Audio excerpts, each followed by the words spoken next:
Good evening, ladies and gentlemen. Welcome back to the show. I'm your host, Jordan, and this is Commandos Intel, Episode 2.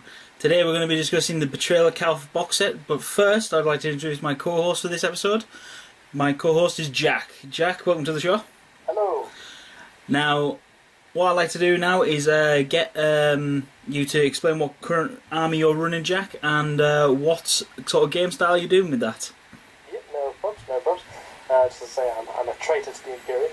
I was the Imperial Guard, and now I've turned to the glorious hive mind. Disgusting.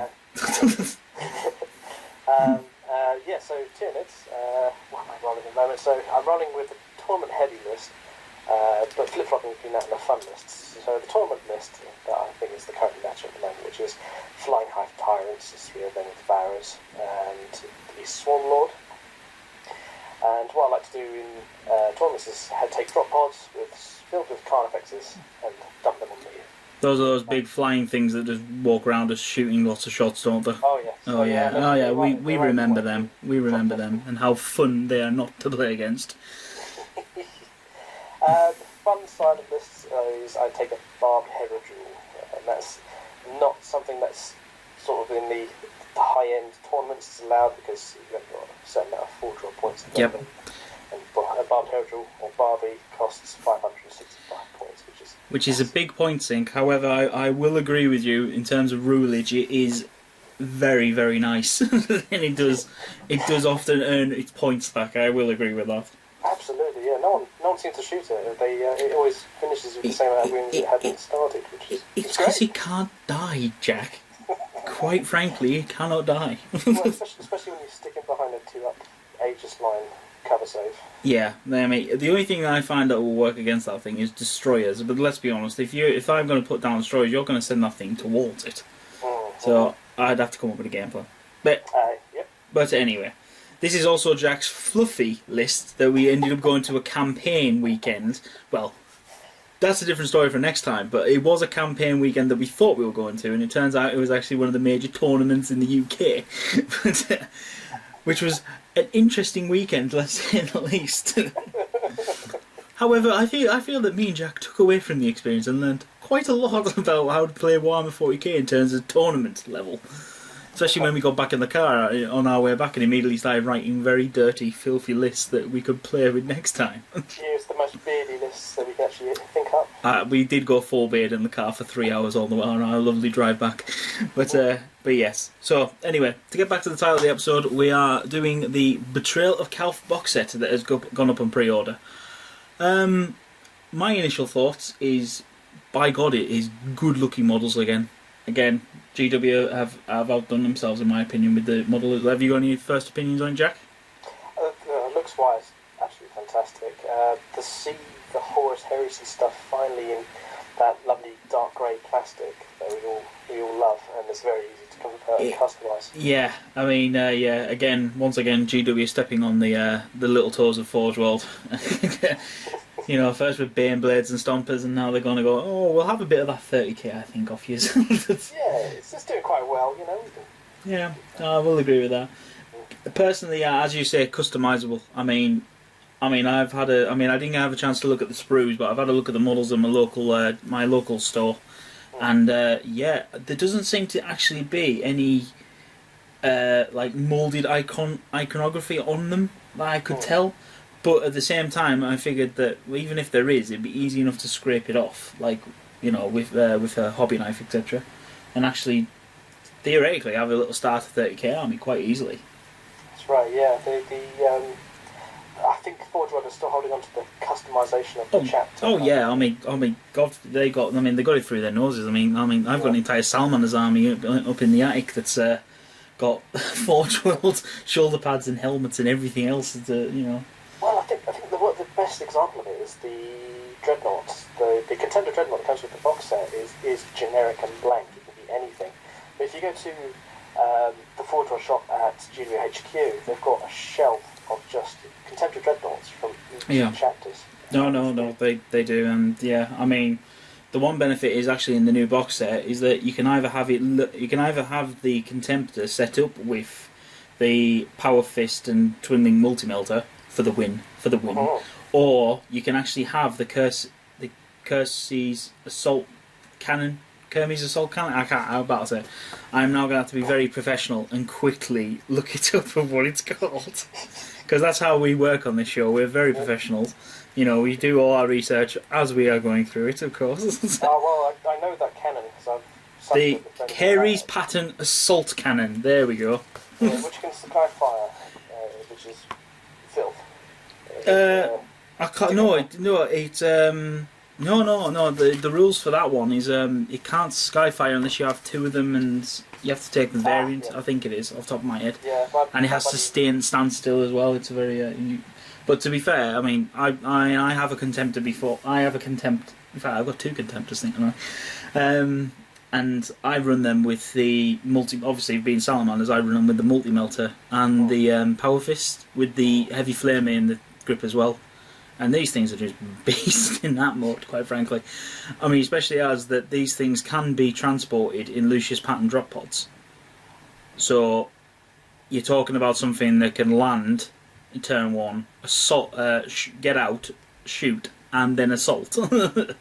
It's badass. It makes the player. It does make an offensive player go, "Whoa, hang on a minute!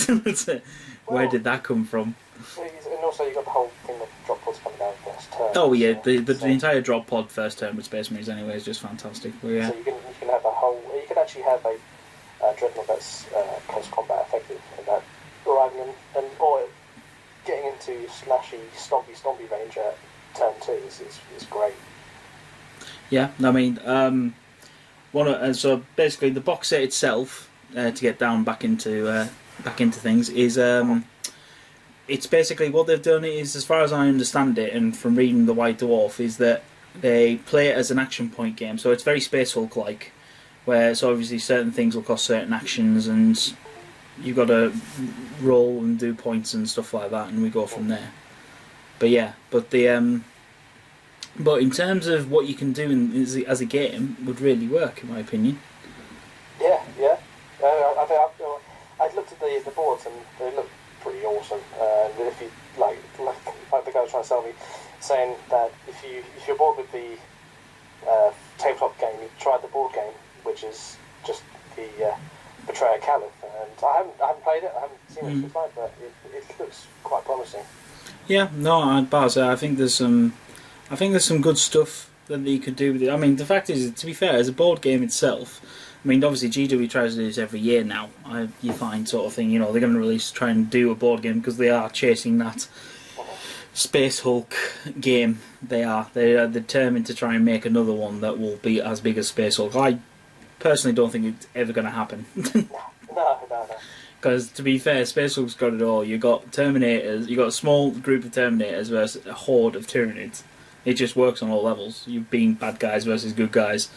This one works because obviously you have got like Space Marines versus Space Marines, but with that grasp, sort of the bigger gaming public, you know, to get them into it is, I doubt it. But then again, I suppose that's what the starter box is for as well, and the core 40k. But then again, I don't know. Well, I'm actually seeing this as quite a sort of an entry level to the Horus Heresy for myself, really, because I haven't got any Horus Heresy models. Yeah.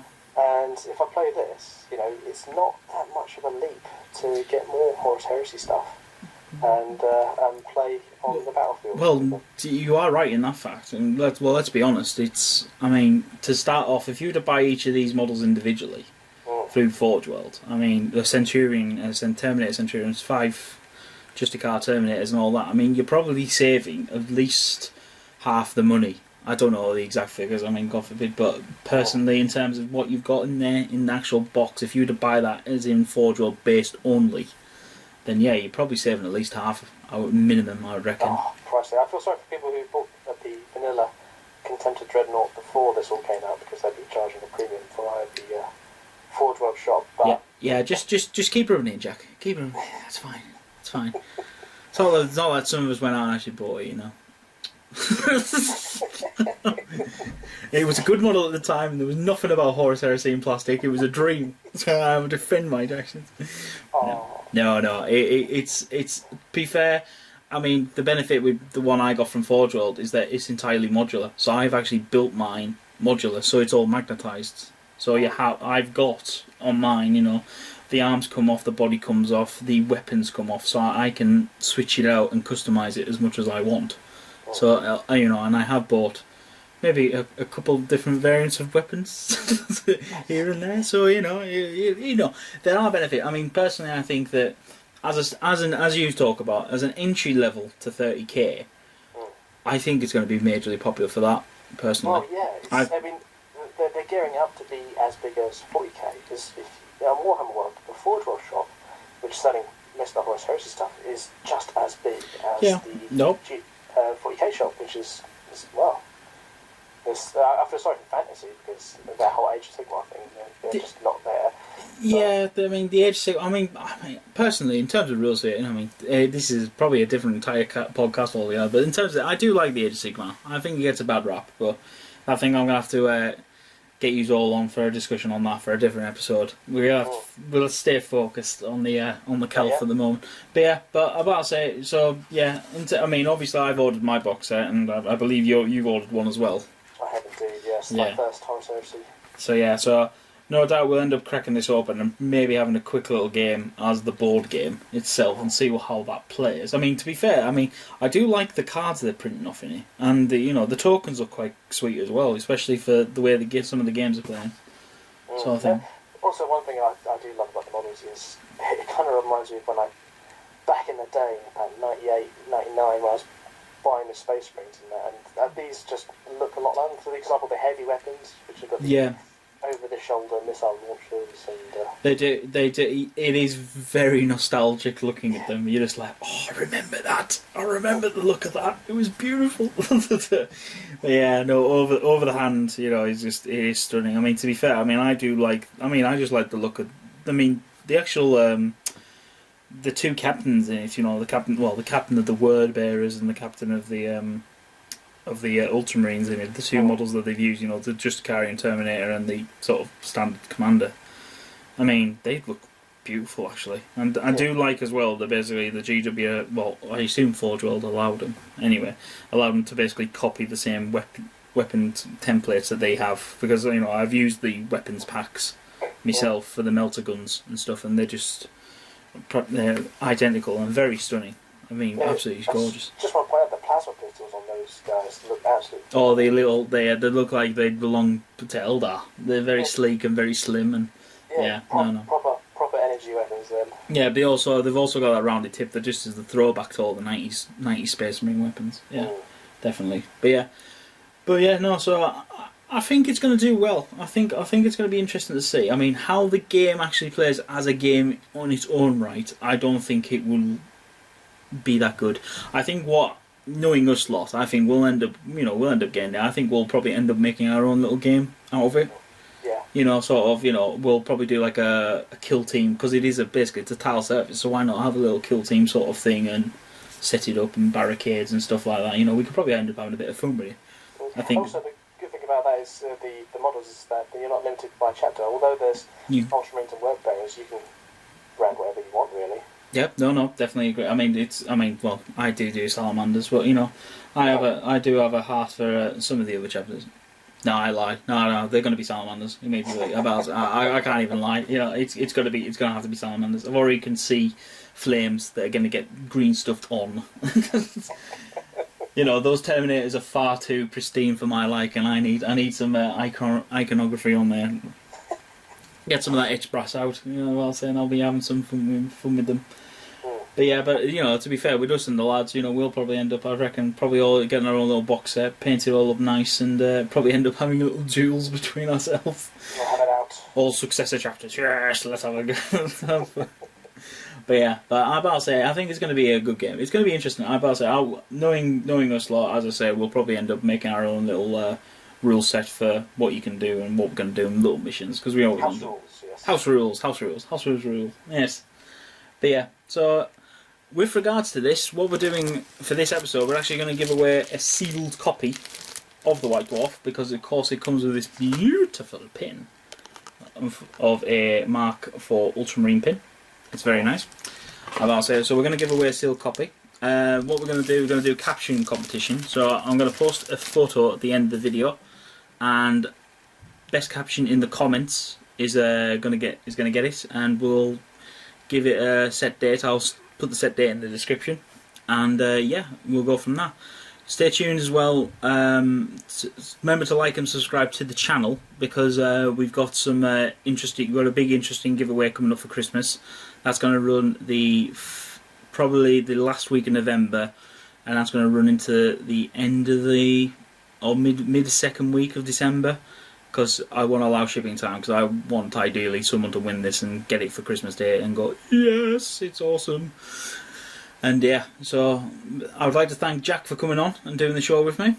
No problem, John. Cheers, mate, for having me. Yeah, but about so we'd like to have you back in, and obviously there's some videos we want to do together, sort of thing. Which about say Jackie's getting back into Magic, because I have.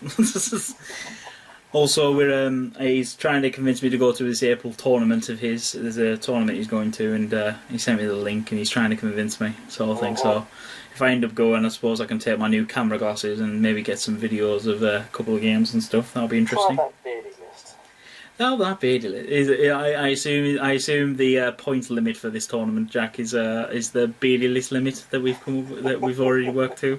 Yep. Oh, definitely. Jack, don't make me do it. I don't know if I can. I'd like to thank Jack for joining us on the show, and yeah, so stay tuned, check out the picture, and come up with captions in the comment section. Remember to like and subscribe to the channel, and yep, stay tuned for more upcoming videos and more giveaways on the channel. Thanks guys, bye bye.